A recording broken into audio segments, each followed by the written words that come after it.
Here at Cooter's, nothing is safe from the winch. So the forklift, we got to put the water pump back on, remount the radiator. I got the new water pump sitting in a box in there on the messy workbench over there. Cooter Jr.'s driving. I'm running the winch. Figured we get it inside rather than work outside. So this forklift has a nice pin on here. Tied the winch to that. Little snatch ring, side of the trailer, growler. We pulled it right out of there. So we're doing a kind of a 90-degree tug. I'm gonna re-rig this now because we don't really need the straight back. Colin's already got it 45 degrees. We're gonna do that, and then we're gonna move the Jeep over that way, and we'll just pull it right in the garage, and we can work on it even after dark. And that's that.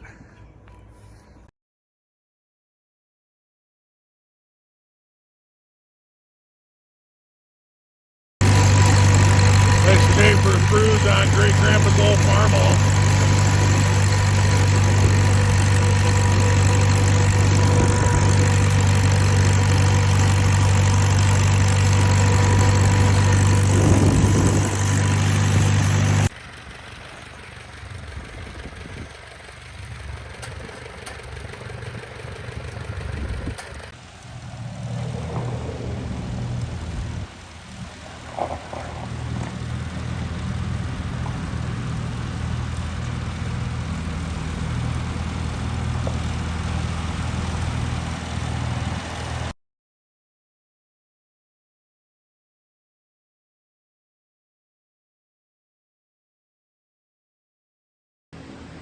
All right, everybody. Good Sunday afternoon. Cooter here. Working on the black JK again. Hopefully a minor repair slash upgrade. Safety glasses on. Working on the fuel system here. If you guys recall, we had previously done a repair on this nylon fuel line. If you recall, I was doing a fuel pressure check on this one, and in getting the thing out to clip a gauge in between, kinked the line like that. I didn't like it. It popped back, but it left a crease there. So I replaced this nylon fuel line. We did a quick little video on that. That seemed to hold up fine, but then this thing developed a raw fuel leak at the fuel rail, and it was coming out the end of here. I assume one of the O-rings in this 90-degree fitting went bad. This goes on the engine here. It comes from the fuel tank back there, and it clips onto the fuel rail right here. So I called the dealership, and they said they can't get this line for 2 to 3 weeks. I gave him the VIN number. He looked it up. He said, yeah, by the way, Mike, it's going to cost you $196. I said, whoa. So never mind. So what I did was I went home, I dug through my box of extra line and Jeep parts, and on the Jeeps and stuff, I run all AN fittings. These happen to be Aeroquip number 6 AN. These are push lock hose ends, fuel rated. This stuff is good to 250 PSI. These screw together. So what that meant was I needed a couple of these guys, which I call them duckbill clips because of the little duckbill retainer. Adapt this, it's not really a barbed fitting. I don't know what the technical term for it is. It's a smooth fitting.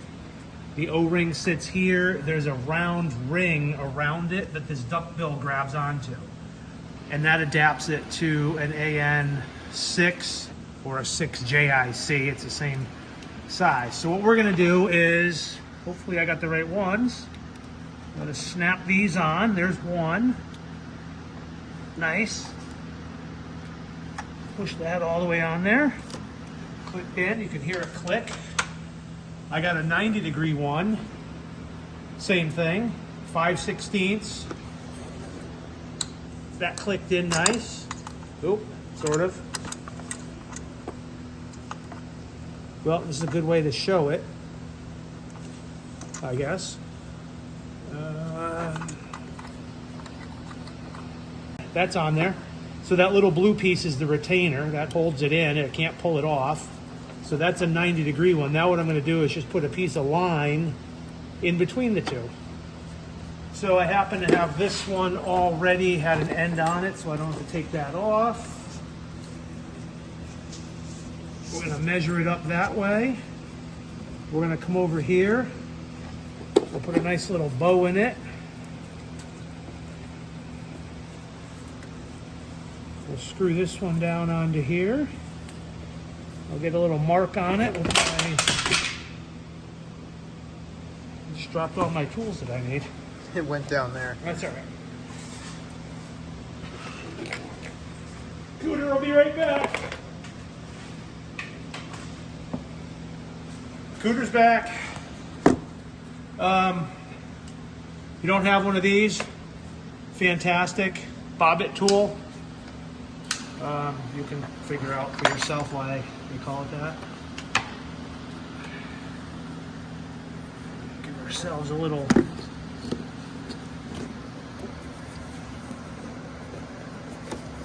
extra there. Done. Throw that piece away. Take this one, and we're kind of doing this in real time just to show you how simple of a fix, theoretically, this should be. It's an old line. Oh, by the way, these fittings, Colin, can you zoom in on these? Never used this company before, Evil Energy. Amazon had them. I had them the next day.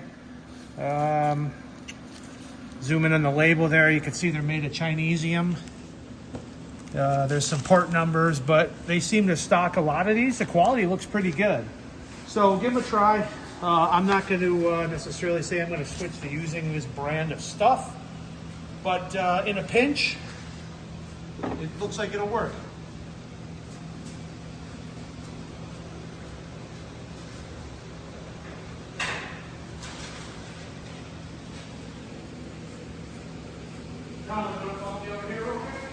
Yeah. Don't mind this place. Workshop's a little messy. We're cleaning up here. So the way I put these together, little WD-40 in the end of your hose.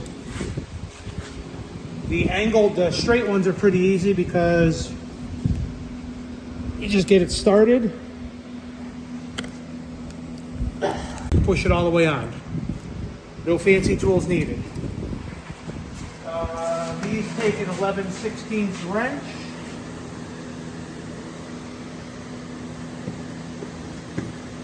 And we'll take our metric American adjustable to hold the fitting from rotating.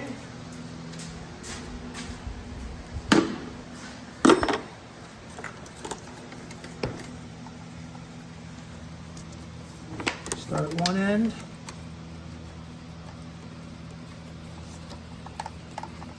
Nice thing with these is once you buy these push lock fittings, they're so reusable. So even if I screwed this all up and I needed to put a new piece of hose in there, you can just take a little razor knife and cut the hose off, as long as you're not too aggressive with it and you don't mar the fitting, and you can reuse the fittings. Also makes field replaceable stuff easier. These are not for hydraulics. So like I said, about 200, I think they're rated at 250 PSI. But they're rated for coolant, fuel, oil, diesel fuel. And they don't need any clamps. You literally just push them on. And they're not coming off. I've never had one fail. I've been using them for years. A lot of companies make them. I would not mix and match brands. However, I usually buy Aeroquip. I like their quality. I would not mix, and that's just me personally, I would not mix you know, Earl's fittings with Arrow Clip hose. I mean, Earl's makes hose and stuff too, so.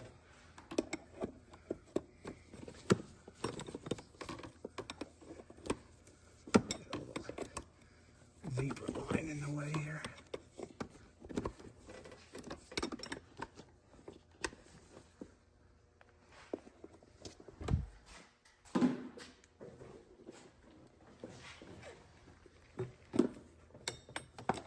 Just gotta get this one.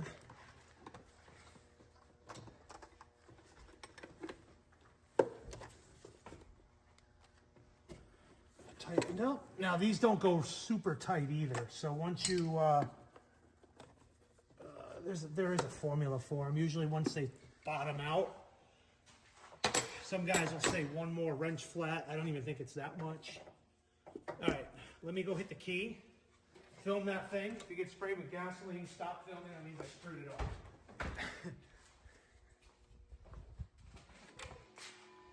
Look good? Yeah, go ahead.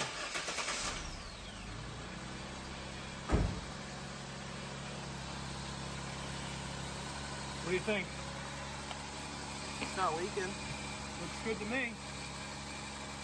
Get a little tight in on that. Looks good.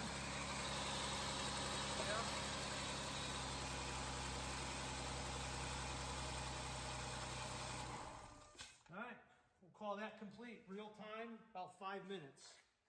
So $196 at the dealer. All in, I mean, I had the hose.